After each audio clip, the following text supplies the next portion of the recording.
Assalomu alaykum. Ushbu video sizga bemorning shaxsiy hisobi, Telegram botidan foydalanish imkoniyatlari va afzalliklarini ko'rsatadi. Yechim klinikalar egalariga uchrashuvni rejalashtirish jarayonini tezlashtirish, bemorning sodiqlik darajasini oshirish va shaxsiy hisobingizni biznes vazifalaringizga moslashtirish imkonini beradi.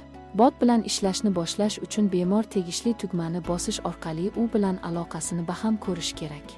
Keyinchalik ochilgan dialog oynasida bemor shaxsiy ma'lumotlarini kiritishi va ularni qayta ishlashga majburiy rozilik berishi kerak. Telegram botida bemorlarning oylik qayta avtorizatsiyasi joriy etildi. U avtomatik ravishda fonda amalga oshiriladi. Ushbu chora-tadbirlar maxfiylikni oshirishga va shaxsiy ma'lumotlarni himoya qilish talablariga javob berishga qaratilgan.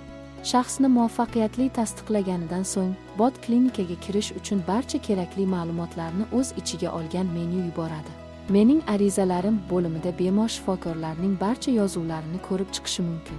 Bu ro'yxatga olish sanasi va vaqtini, shifokorning ismini va xizmat nomini ko'rsatadi. Qabul qilingan ma'lumotni ko'rish va tushirish uchun bemor "Mening fokuslarim" bo'limini tanlashi va kerakli sanani bosishi mumkin. Shaxsiy hisob sizga sodiqlik dasturlaridan foydalanishga imkon beradi. Asosiy menyuda chegirmalar, bonuslar va sertifikatlar mavjud bo'limlar ko'rsatiladi. Shaxsiy kabinetni amalga oshiradigan klinika uchrashuvni rejalashtirish jarayonini sezilarli darajada tezlashtiradi. Bemor mustaqil ravishda kerakli mutaxassisni, xizmatni, filialni va shaxsiy hisobdagi tashrifning rejalashtirilgan sanasini tanlaydi. Bu sizga ta'lim markazining ishini optimallashtirish, navbatlar sonini kamaytirish, mutaxassislar jadvalidagi xatolar va qo'shimchalardan qochish imkonini beradi. Telegram bot butunlay xavfsizdir. Barcha ma'lumotlar O'zbekiston Respublikasining 547 sonli qonuni bilan himoyalangan va faqat sizning klinikangizda saqlanadi. Biz ishonchli qo'llanma sifatida harakat qilamiz.